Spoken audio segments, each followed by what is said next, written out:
Somos um grupo de pessoas que amam a Deus, a pátria e a família. Pessoas das diversas áreas de atuação e posições na sociedade. Católicos, evangélicos e cristãos das diversas denominações religiosas. Em comum, temos o propósito de fazer do Brasil um país forte. Lutamos por um país livre, onde as pessoas sonham, têm oportunidades, mas trabalhem para conquistar seus sonhos. Acreditamos que a política tem que ser utilizada para melhorar a vida das pessoas, e não para manipular e tornar as pessoas dependentes dela. Para isso, é necessário que os governantes e funcionários públicos trabalhem para o povo, e não para suas ideologias e partidos.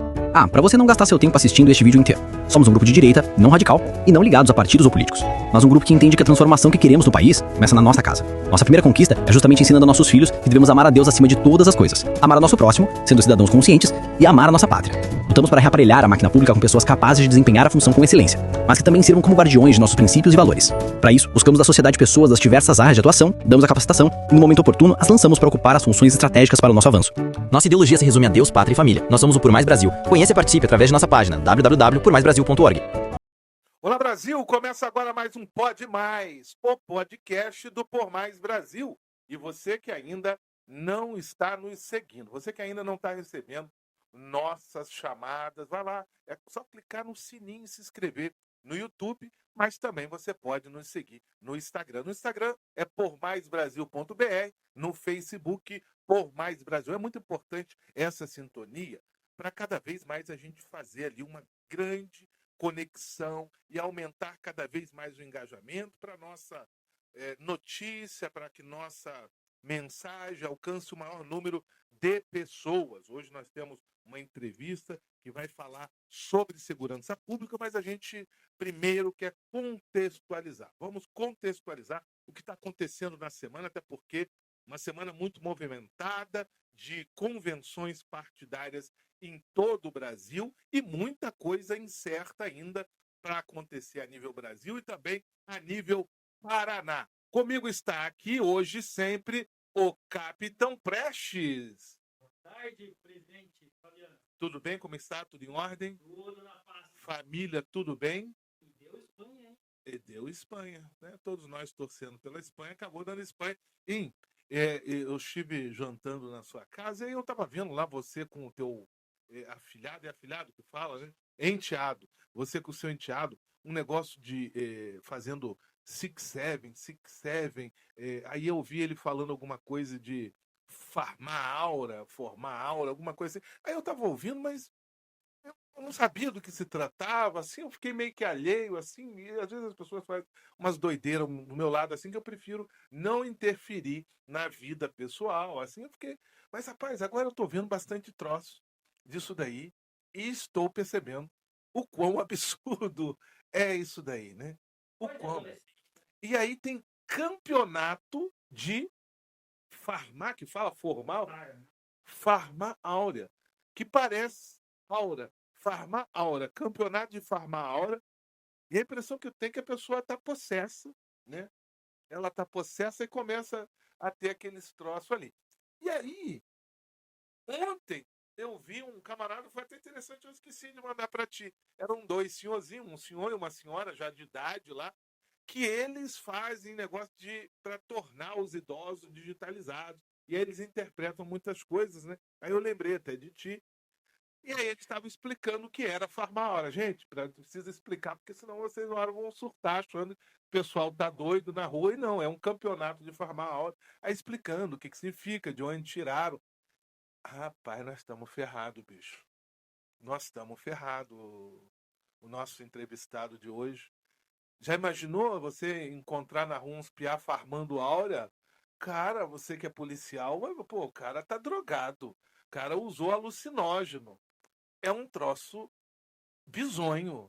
É horrível o negócio daquele lá. Meu Deus, eu não sei onde vai parar, não. Senhor, me leva. Me leva porque eu não vou aguentar ver esses troços na rua, não. Campeonato de farmar áurea. Aí eu cheguei lá para jantar na casa do Capitão Prestes. Eles estavam farmando áurea. Ele com o enteado dele lá, né? Tava farmando áurea lá. Eu vi aquelas coisas. Tô na casa do cara, né? Tô na casa do cara, eu não vou ficar interferindo. Olhei assim meio de lado, né? Fingi que não tava vendo, falei que tava dando já a hora de ir embora e fui embora, né? Não que, vou ficar assistindo, senão não sei o que é. Não quis, não, né? Mas que absurdo, né? Mas vamos lá, gente. Ainda falando sério, porque isso era sério, né? Parece brincadeira, mas é sério. Vamos falar um pouco aí das convenções que estão acontecendo por todo o Brasil, né? Momento importante. Isso mostra muita coisa e aconteceu a convenção do PL, ratificando aí a candidatura agora do senador Flávio Bolsonaro para presidente da República, né? Até aí tudo normal, né? Tudo normal. O que eu estranhei é não lançar o vice, ou seja, não escolher um vice. Estão em negociação. Tudo pode acontecer, né? Partidos aliados. Ele tenta muito com o Novo, Republicanos, o próprio Progressistas União, que eles já declarem apoio no primeiro turno. Progressistas União estavam querendo empurrar, deixar livre o primeiro turno e apoiar só o segundo turno. O famoso ficar em cima do muro, oportunismo, né? Mas então aí ainda negociando a vice, né? E já estamos aí, dia 5 de agosto é o prazo limite para as convenções, né? Você vê que a semana que vem vai ser um terror, né? Então, Flávio Bolsonaro agora é candidato oficializado presidente da República. A gente vai acompanhar, claro, há convenções muito importantes, a do Novo, com o Romeu Zema, vão ratificar de fato a candidatura do Romeu Zema a presidente, ou vai fazer aquela negociação para ser vice do Flávio. E também outra muito importante, que é a do PSD, ratificando ou não a candidatura de Caiado, né? Então são os nomes ali que ficam na mesma linha quase que ideológica de Flávio Bolsonaro, que a gente tem que acompanhar para ver e quem serão os vices deles também.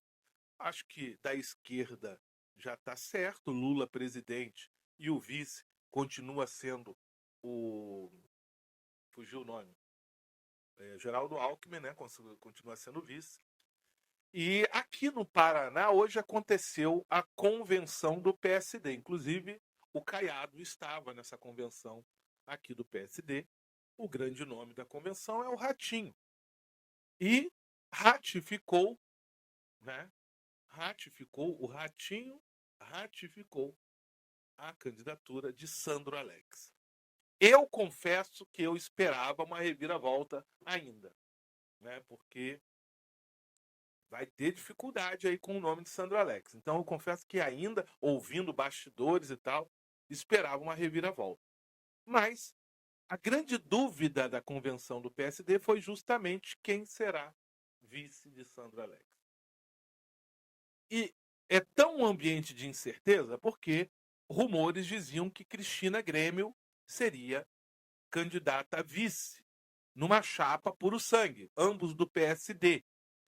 Mas, poxa, mas e aí? Republicanos, progressistas, não entram com nada? Não vão querer nenhuma fatia?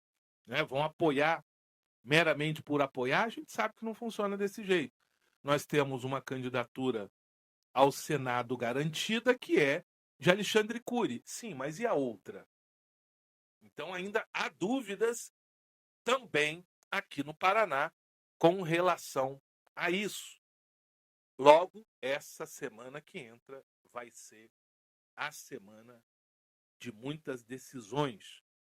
Então, muitas decisões. Aqui nós não temos muita coisa definida. Rafael Greca, sai candidato ou não sai candidato? Hã? Quem será vice de Rafael Greca caso seja candidato? MDB. E a esquerda aqui com Requião Filho? Quem será vice de Requião Filho? Hã?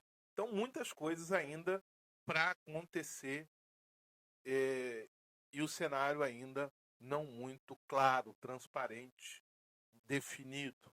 Vai mudar muita coisa.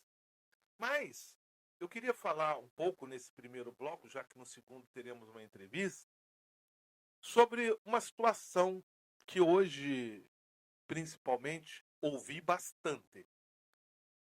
Os canais que são da velha mídia, principalmente Bandeirantes e Rede Globo, a gente vê que é uma clara estratégia quando todos começam a falar da mesma coisa. Quando ambos canais, Rede Globo e Bandeirantes falam da mesma coisa, a gente percebe que é uma estratégia ensaiada, né? É claro, para enfraquecer a direita, porque ambos apoiam a esquerda. Ambos apoiam a esquerda. E eles estão batendo muito na interferência internacional, ou possível interferência internacional, nas questões políticas do Brasil, né? Hoje, e isso está muito forte, eu vi vários depoimentos sobre isso, o presidente da Argentina, o Milei, ele veio para declarar apoio à campanha do Flávio Bolsonaro e bateu pesado no Alexandre de Moraes. Pesado. E aí esses pessoal falaram, nossa, isso não pode. Um chefe de Estado vem dentro da nação vizinha criticar um ministro do Supremo. Sim, mas isso é democracia, gente. Isso se chama democracia. A gente poder criticar à vontade. Só não acontece isso em regimes totalitários.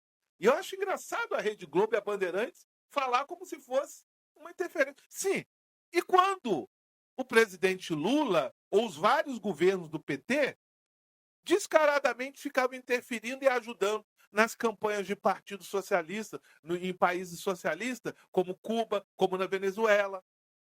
Ninguém falava nada. Mandando dinheiro a juros quase zero, perdendo dinheiro do BNDES para esses partidos. Construindo porto em Cuba, com dinheiro brasileiro, construindo um porto em Cuba para não receber nada. Aí ninguém fala nada. Aí agora estão querendo bater na questão do Trump, principalmente, interferir, entre aspas, na política brasileira. Aí, gente, a gente precisa largar a inocência do lado. Entendam claramente. É sim uma guerra ideológica. E não é meramente pela administração pública. Não. Também envolve questões estratégicas. E aí a gente tem que voltar lá atrás, na década de 60 e 70. Sabe por quê? Porque essas mesmas pessoas que hoje apoiam a esquerda no Brasil, o Lula, principalmente, esses cantores lá atrás, esses antigos exilados, porque esses sim se dizem perseguidos, né?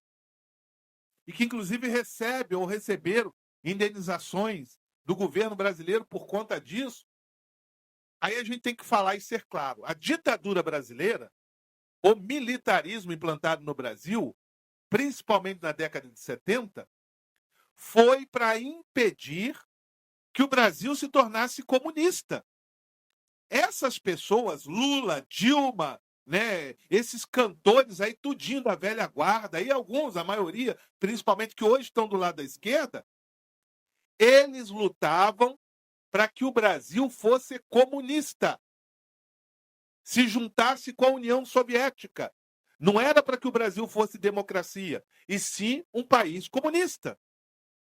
Esses cara lavados, esses cara de pau, que hoje fica se bancando de democratas, de republicanos, esses safados, eles queriam que o Brasil fosse comunista.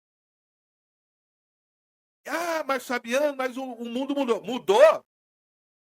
Pega palavras aí do agora ministro Dino, ele se declarando comunista. Quando ele assumiu o Supremo, eles falaram com a cara mais lavada do mundo. Primeiro comunista na Suprema Corte Brasileira. Entenda, gente, a esquerda quer que o Brasil seja comunista. Então não caiam na fantasia. Tem muito brasileiro vivendo de assistencialismo e achando que no comunismo vai ter isso. Vocês vão ser escravos. Escravos da nação. Entenda isso. O comunismo é isso. Escravos. E aí fica agora bancando. Ah, porque é interferência americana. Tem que ter. Se você apoia a democracia, você tem que entender isso. E eu vou te falar por uma questão muito estratégica. Lá atrás, década de 60 e 70, se nós, brasileiros, tivéssemos cedidos, não houvesse a ditadura militar, e esse grupo, que inclusive sequestrou aí estrangeiros, explodiu carros-bombas, né, saqueavam bancos para implantar o comunismo. E se tivesse implantado o comunismo, gente, certamente nós teríamos uma guerra onde nós íamos perder com os Estados Unidos. Por quê? Porque queriam um apoio da União Soviética, como Cuba fez. Cuba de hoje vive a década de 60 e 70.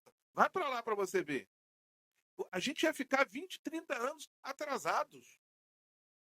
Essa é a realidade. E para os Estados Unidos, é estratégico. Você acha mesmo que os Estados Unidos vai deixar implantar comunismo num país tão grande aqui na América? Vai deixar mesmo que a gente tenha alianças militares com a China e com a Rússia, que são adversários históricos deles? Vocês acham mesmo? Então, assim, gente, está mais que certo interferir. Porque se não interferir democraticamente numa eleição para que vença, daqui a pouquinho estão interferindo militarmente, como aconteceu na Venezuela. E entenda, gente, não é intromissão, é questão estratégica. Sabe por quê? Porque esses países vivem ameaçando os Estados Unidos de destruição. Destruição. Quando você fala com o Irã, é só pegar lá. Estados Unidos e Israel atacam alvos militares no Irã, no Líbano, na Síria. Agora, já eles não. Eles atacam simplesmente a população maciça mesmo. Não importa se é criança, se são civis, não importa. Assim é o regime deles. O caos, a desgraça. Então, de fato, nós precisamos ter uma nação que seja moderadora de todo um sistema. E graças a Deus que existe os Estados Unidos. Ah, o imperialismo. Gente, não cai nessa falácia. É papo furado isso. Isso é para se vender de santo. Por quê? Porque eles, na verdade, querem implantar o comunismo no Brasil. Nós, basicamente, já estamos vivendo um regime de atolás. Por quê? Porque o Supremo não cumpre a democracia. O Supremo, que era para zelar pela democracia, tem cometido atos completamente antidemocráticos, interferindo no legislativo, interferindo no executivo, interferindo no dia a dia da vida dos brasileiros, sem que ninguém possa recorrer. A quem você vai recorrer de uma decisão do Supremo que você não concorda? A quem? Agora, recentemente, nós tivemos um caso de um deputado estadual legitimamente seria julgado e certamente cassado na Assembleia Legislativa do Paraná. O Supremo foi e interferiu. Interferiu mesmo. Sobre qual alegação? Nenhuma, simplesmente porque o cara era de esquerda. Entendam que parece bonito isso, mas é extremamente opressor. Daqui a pouquinho está atingindo você. Daqui a pouquinho está atingindo você. Está atingindo você na sua liberdade de crença, e é verdade, na sua liberdade de crença. Porque a nossa crença no Brasil é um país que não é ateu. O Brasil é um país cristão. E, por regra, nós acreditamos e seguimos as Sagradas Escrituras. E eles querem impedir e tirar trechos da Bíblia porque consideram homofóbicos. Sabe? Então, assim, a gente tem que tomar cuidado. Então, tem que haver mesmo. Que a direita em toda a América e no mundo se una para a gente derrubar a esquerda do poder. Obrigado, Milei, por vir e nos ajudar. Agora, perceba quem vai vir na linha do Lula. Perceba. Entendeu? Vai lá ver quem vai vir aí na convenção do PT. Eles são uns descarados. Eles estavam interferindo, mandando dinheiro. Foi apreendido um avião amarrotado de dinheiro indo para a África. Interferir na eleição lá. Então, gente, tome cuidado. Já tire, olha, se tivesse um jeito de apagar, apague Rede Globo e Bandeirantes.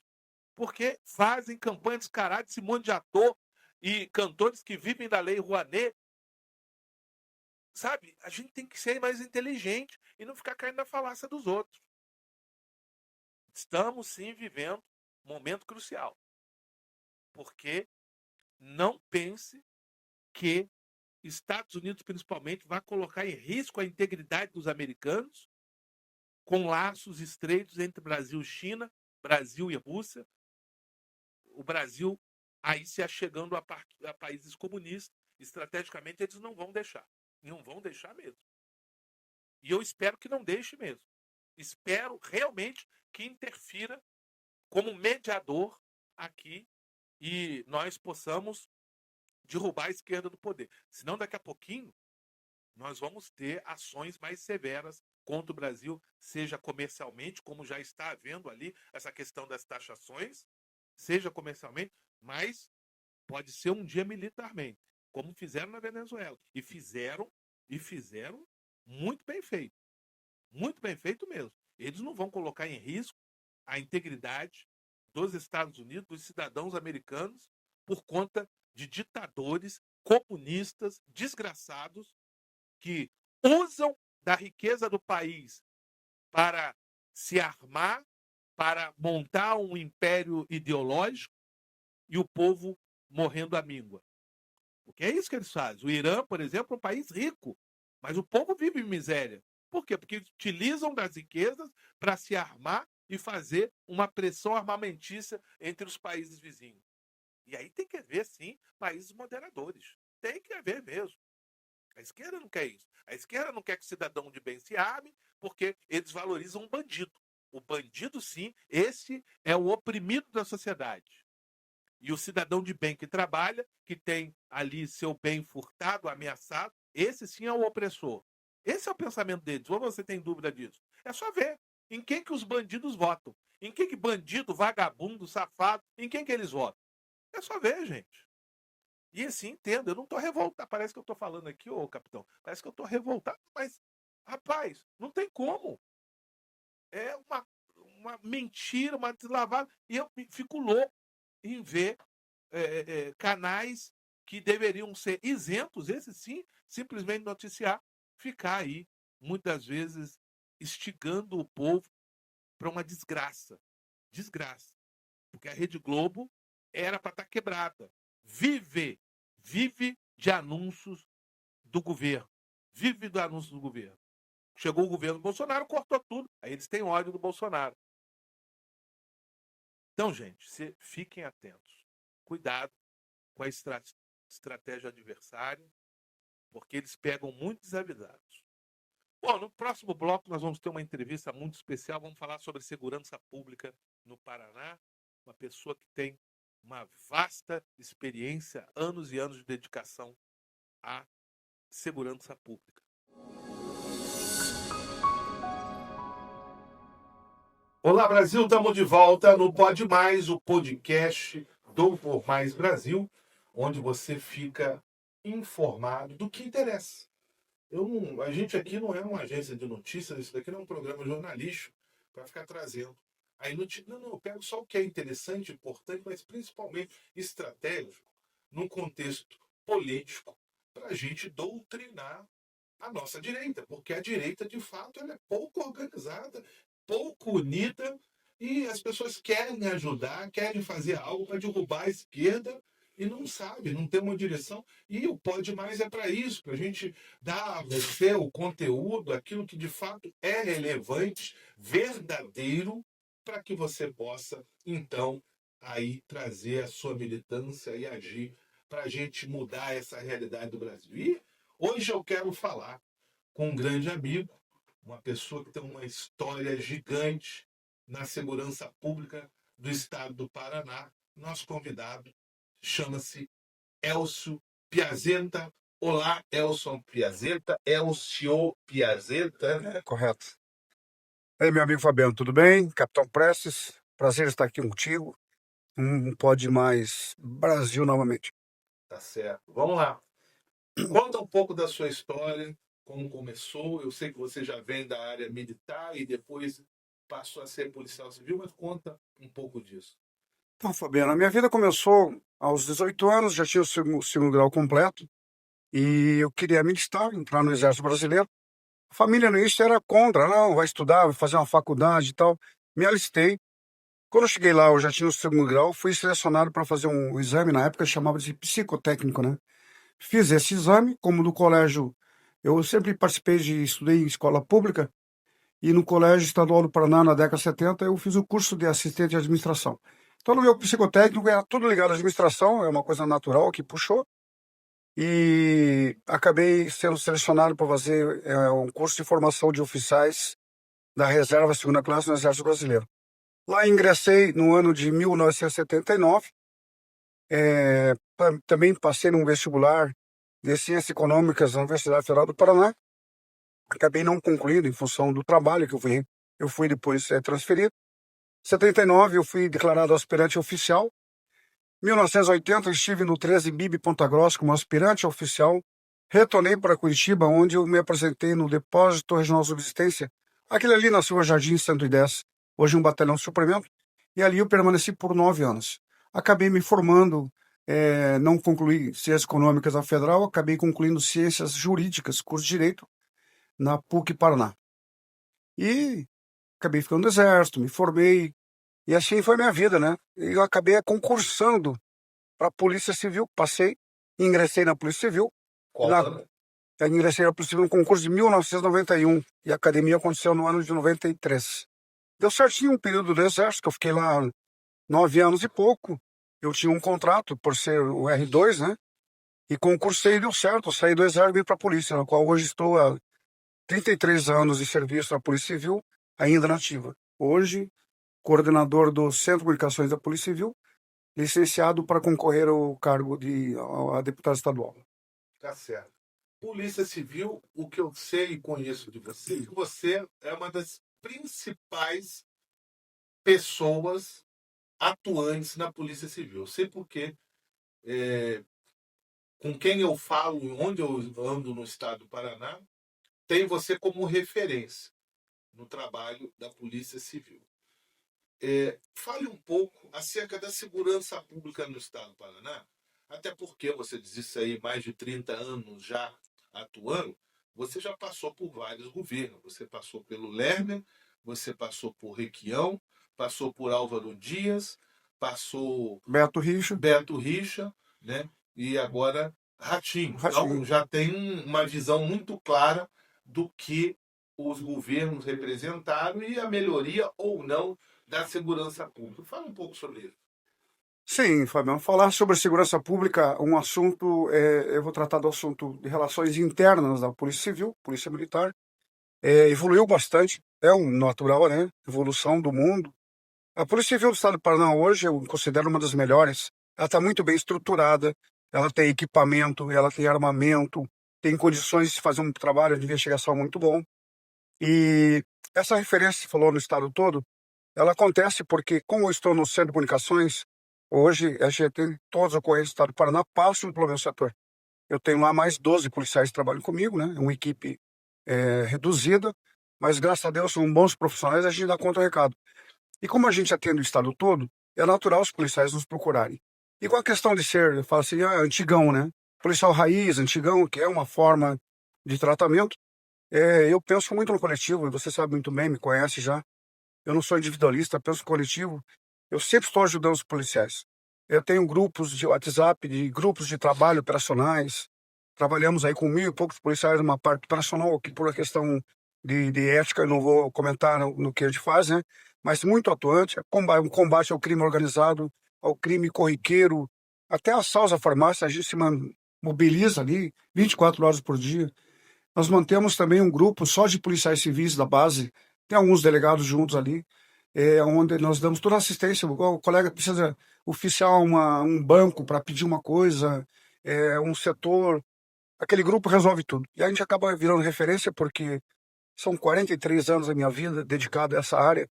Eu tenho contatos assim no Brasil todo, né? Até fora, Paraguai, os policiais da Força Nacional me procuram, pedem informações, a gente troca informações. Tudo isso se diz experiência e o dia a dia, dando sangue, dando a vida para fazer o bem e o melhor da comunidade, da sociedade paranaense. Você já até adiantou, já disse que você colocou o seu nome à disposição, para isso teve que se desincompatibilizar, para concorrer a deputado estadual aqui pelo Paraná. E é muito bom até que se diga a todos Hoje está na moda aí até alguns delegados e tal, delegado fulano de cá, de tal, aqui tem um Tito Barrichello e tal. A gente tem que valorizar quem doa a sua vida pela sociedade, né? Porque o empresário, ele se doa para o seu próprio crescimento, né? Um médico, ele se doa, mas ganha muito bem, consegue crescer, enriquecer. Mas o funcionário público, o policial civil, ele entra com a sua vida. Ele não entra com seu conhecimento, o médico entra com seu conhecimento, mas o policial, ele entra com a vida. Ele tem que estar disposto a perder a vida para poder crescer. O policial, ele se torna notório quando ele, de fato, troca tiro com um bandido e, se ele ganha, né, o tiroteio com um bandido, sai vivo o policial, aí ele tem notoriedade.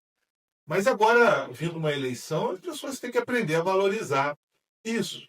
Quem entra com a própria vida, e a gente vê pouco. Eu, particularmente, não lembro de policial civil aí, deputado sendo eleito. Eu lembro de delegados, né? O Braddock e o próprio Tito, que hoje tem mandato. Como que a corporação vê isso? Como que os amigos, como que é? Eles entendem que eles precisam ter um representante, ou também é uma categoria que tem aquela ciumeira onde um não quer ver o outro melhor? Existe a ciumeira, com certeza, né? Muitos não querem ver o colega ali, o parceiro, o amigo, evoluir na vida. Mas, como eu disse e repito, eu penso no coletivo, essa faz a diferença. Eles sabem o meu perfil, a forma de tratar, a forma de lidar. Você está falando dos policiais da ativa, né? Saem de casa de manhã, não sabem se voltam à noite a ver a família. Isso é com todos. No Rio de Janeiro, o cara não pode estender uma roupa no varal com o uniforme lá da Polícia Militar, que é retalhado. Graças a Deus, nós não temos isso aqui. A nossa polícia é muito efetiva aqui. Questão da Polícia Militar, Civil, as guardas municipais, as guardas civis são unidas. Trocamos informações e combatemos esse crime de qualquer forma. Então, a questão dos delegados que você falou, por exemplo, né? Que é uma outra classe da Polícia Civil, muitos deles são eleitos, não vou nominar aqui, que não vem o caso, que chegam lá na frente e falam que não foi a polícia que os colocou lá, não foi a Polícia Civil que votou neles. Mas eu penso o seguinte, mas como é que ele é delegado, como é que ele é conhecido hoje? Ele fez tudo sozinho, ele investigou sozinho, ele não teve uma equipe para tratar, investigar, evoluir e aparecer perante a mídia? Ele fez sozinho? Alguns estão aí pegando um nicho qualquer e indo se dando bem. Mas estão pensando na instituição?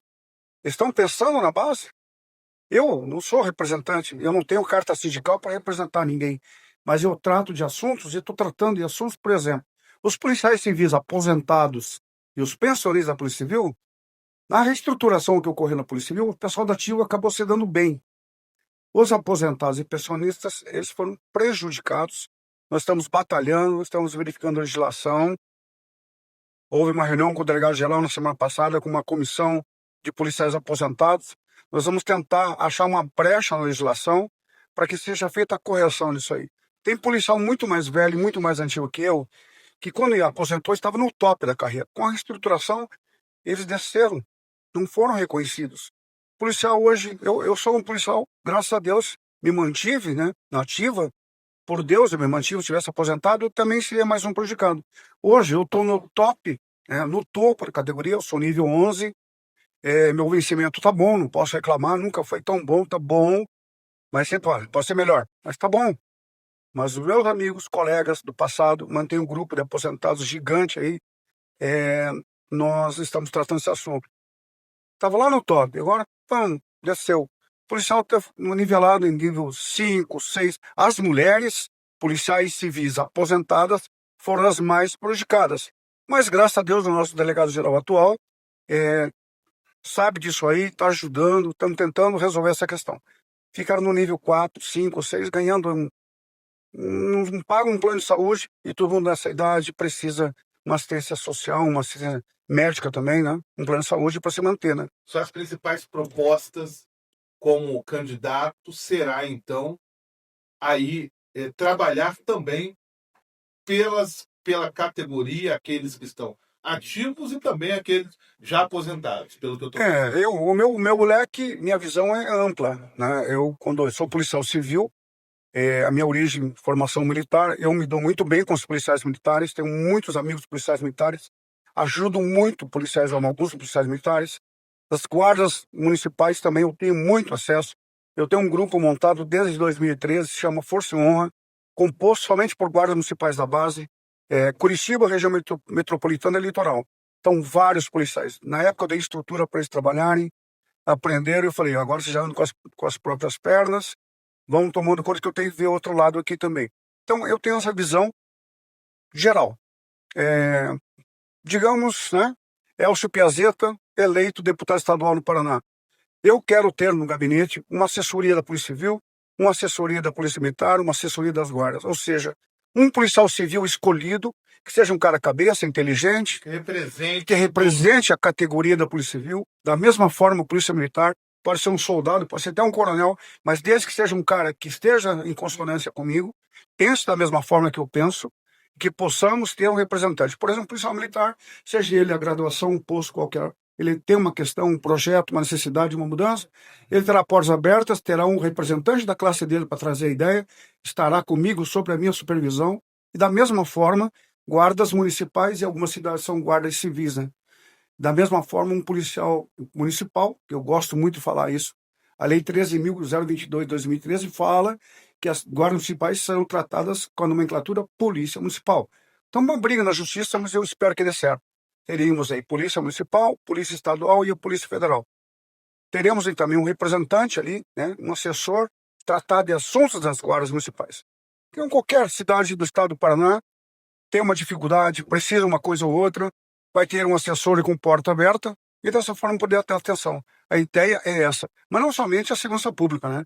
Nós sabemos as questões da saúde e educação, que também todo mundo tem que entender um pouco do assunto, tem que estar à frente e assessorar no que for necessário. Eu entendo que um deputado estadual está na casa do povo, tem que estar aberto para o povo. Não dizer isso, aquilo, se especializar. Não, está aberto para todos e vamos tratar todos os assuntos, quais sejam, da onde for, desses recantos do estado do Paraná. Tá certo. Olhando na câmera lá, dá o seu recado. Caso seja eleito deputado estadual, a bandidagem tem que correr ou não? Bandidagem já corre. Nós temos estrutura para isso. Mas se nós unirmos forças, se tivermos um representante da base na Casa Legislativa, nós vamos poder melhorar mais ainda, usando o que nós temos, as ferramentas que nós temos. Só aprimorar, nos unirmos e fazer acontecer. Isso é a Polícia Civil, Polícia Militar e as guardas municipais do Paraná. Força e honra. Tá certo? Então tivemos com Elcio Piazeta, conhecido como HP, né? O pessoal conhece muito como HP foi no quartel, né? No Exército, eu era tenente lá, o pessoal, HP, tenente HP, etc. Então, as iniciais, meu nome, HP, Elcio Piazeta. É HP ou Elcio Piazeta, né? Tá certo. É isso aí, gente. Nossa entrevista de hoje com essa pessoa que tem uma história gigante dentro da Polícia Civil. E eu sempre falo, é herói de guerra porque está aqui vivo, né? Infelizmente, nós tivemos muitos que não sobreviveram a isso, porque o policial doa sua vida. Doa sua vida. Mas vamos lá, gente. Vamos ficar atento. Muita coisa vai acontecer nessa semana. A gente tem que ficar muito esperto por conta das convenções. E está chegando, se estreitando cada vez mais. E no próximo programa, certamente, muitas definições. A gente tem que ficar atento. E eu quero deixar você muito bem informado, mas contextualizado de todo uma trama ou de uma estratégia eleitoral. Mas vamos lá, um grande abraço a todos, fiquem com Deus, uma excelente semana para todos e até a próxima.